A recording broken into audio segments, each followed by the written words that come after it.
A história do Brasil é recheada de criminosos e bandidos tão ruins que inspiraram o terror. Houve o caso de Lázaro, que conseguiu fugir da polícia por vários dias e provocou chacinas no estado de Goiás. Há também o lendário Lampião, famoso no Nordeste. Além desses, existiram bandidos tão perigosos que até entre os detentos eram temidos. Eu estou falando do trio Ternura, da cidade de Natal, no Rio Grande do Norte. Demir, Paulo Queixada e Naldinho do Mereto. Como eram conhecidos, espalhavam o terror em uma penitenciária que, não é à toa, foi chamada de Caldeirão do Diabo. Eu sou Paulo Hernani e vou te contar a partir de agora tudo sobre esse trio que, apesar de parceiros, de amigos, não tinham nada. Para entender bem a história, é necessário retornarmos aos anos 80. Tudo começa no bairro Cidade da Esperança, onde 4 rapazes se juntam. Um deles era Paulo Nicásio da Silva, chamado de Paulo Queixada, e seus comparsas eram Edilson Gavião, Coquinho e Valdetário. Todos haviam se reunido e compactuado para realizar uma série de roubos e assassinatos na cidade nordestina. Dentre todos, Paulo Queixada era o que mais inspirava medo na região. Isso porque ele era conhecido como um bandido extremamente frio, que via certa graça nas mortes. Frequentemente, suas vítimas eram mendigos que dormiam nas ruas e calçadas em frente a lojas do centro de Natal. Sem um motivo claro, Paulo matava suas vítimas a facadas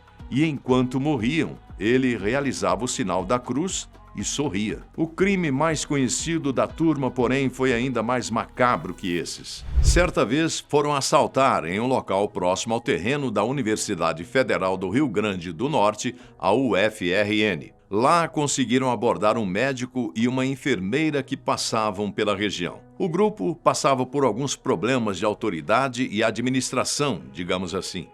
Isso acabou atrapalhando um pouco a ação. No meio da abordagem, Valdetário chamou Queixada pelo nome de Paulo. Sim, esse era o seu verdadeiro nome.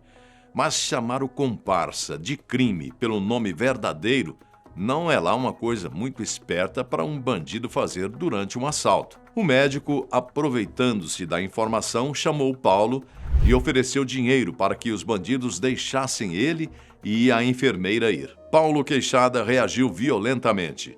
A sua reação foi disparar contra o médico, que faleceu. A enfermeira também teve um triste fim. Edilson Gavião e Valdetário estupraram e mataram a pobre moça. O crime bárbaro foi tão assustador que abalou a região e fez com que as autoridades fossem atrás dos meliantes. Com a polícia em seu encalço, a gangue de Paulo acabou atrás das grades. Mas o lugar em que foram parar não era qualquer prisão. Suas penas foram extensas e pesadas e, provavelmente, passariam o resto das vidas na colônia penal Dr. João Chagas. O lugar era costumeiramente chamado de Caldeirão do Diabo por conta de sua má fama, talvez pior até do que a dos bandidos que abrigava. Bem, a história realmente mostraria que o lugar era digno de seu apelido. Valdetário e Edilson Gavião foram assassinados por desafetos, o que fez sobrar apenas Coquinho do antigo grupo.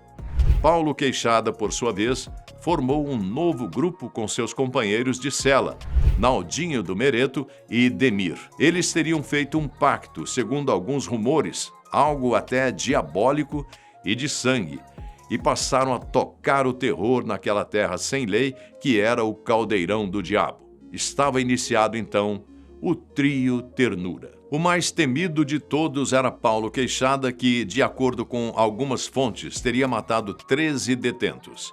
A violência rolava solta no presídio. Infelizmente, muitos presos usavam a força para subjugar outros e se sobressair frente a desafetos. A maioria das mortes eram provocadas por facadas ou golpes com armas brancas. Nesse quesito, Queixada era extremamente temido. O site Portal BO relatou algumas falas de Coquinho que contavam como era a experiência de viver no mesmo local que o trio Ternura. Coquinho dizia que, frequentemente, detentos que se tornavam inimigos, geralmente por traição, eram decapitados e suas cabeças serviam como bola de futebol para os outros bandidos. O próprio trio Ternura também tinha hábitos macabros muito estranhos. Coquinho alegou ter visto Paulo Queixada encher um copo inteiro de sangue de suas vítimas. Tudo isso para logo em seguida beber todo o conteúdo. Naldinho também foi responsável por várias mortes no Caldeirão do Diabo. Ele costumava arrancar os olhos de suas vítimas para que assim ele não fosse reconhecido no inferno. Bem, são situações que apenas confirmam a violência e a loucura desse grupo que aterrorizava até mesmo bandidos. O delegado Maurílio Pinto de Medeiros era, na época, coordenador-geral de polícia. O cargo era o equivalente ao que hoje temos como delegado-geral da Polícia Civil. Eles eram a nata da bandidagem. 3 amigos tão ligados que só a morte os separou, disse o delegado. A população, mesmo sabendo que os indivíduos estavam presos, permanecia com medo e o terror continuava dentro da prisão. O que fazer contra seres humanos tão difíceis? Bom, o próprio grupo Trio Ternura acabou sendo responsável pelo seu fim. Não é preciso se esforçar muito para entender que problemas internos no trio não demorariam. Afinal, eles não eram lá muito confiáveis. Com o tempo, as coisas começaram a ficar perigosas até mesmo dentro da cela de Paulo Queixada, Demir e Naldinho. As desavenças entre os 3 ficaram mais pesadas e o primeiro a falecer foi Naldinho do Mereto, no ano de 1993. Ele foi assassinado a facadas por desafetos de dentro do próprio presídio, sendo eles conhecidos pelos nomes de Galegal, Ciba e Cara de Jaca. O interessante é que, nessa época, jornalistas tinham fácil acesso aos bandidos do Caldeirão do Diabo e os detentos frequentemente davam entrevistas confessando as mortes e até justificando-as. Ao serem perguntados do motivo pelo qual mataram Naldinho, os desafetos reclamaram de antigos ataques cometidos pelo membro do trio Ternura. Eles até mostram em entrevistas cortes nas mãos e nos braços, supostamente feitos por Naldinho do Mereto. A situação era tão violenta que, ali mesmo, outros falaram que também tentariam matar Demir, que ele seria o próximo. Tudo isso para se rebelarem contra o poder sangrento do trio Ternura ali dentro. A maioria das fontes retratam Paulo Queixada como sendo o mais temido no Caldeirão e provavelmente também o assassino mais frio. Porém, Queixada teve o seu fim de forma brutal e infiel.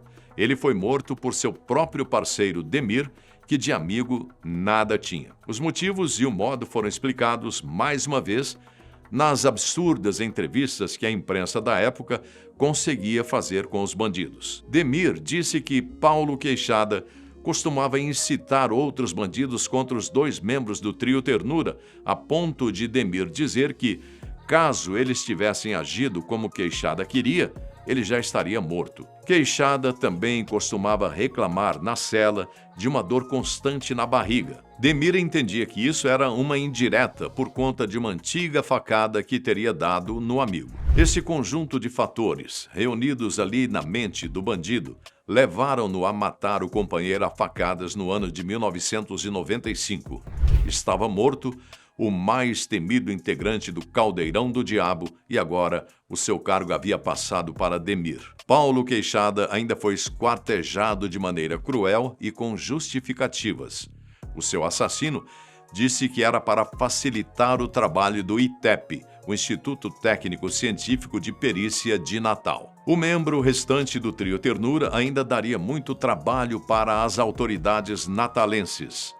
O homem incitou rebeliões no presídio e acabou realizando um motim. Em 1996, conseguiu fazer alguns funcionários de reféns, juntou os detentos e resistiu à mão armada aos policiais e demais autoridades. Segundo Demir, ele só queria morrer na rua, não queria que sua vida acabasse ali naquele lugar. Durante as negociações com a polícia, o detento e seus comparsas pediram veículos para que libertassem os reféns e pudessem ir embora dali. Os pedidos não foram atendidos e alguns métodos foram usados para melhorar o diálogo com os presos. A mãe de Demir foi levada ao local e conversou com o antigo criminoso, que afirmou estar com medo das diversas armas da polícia apontadas para o caldeirão do diabo.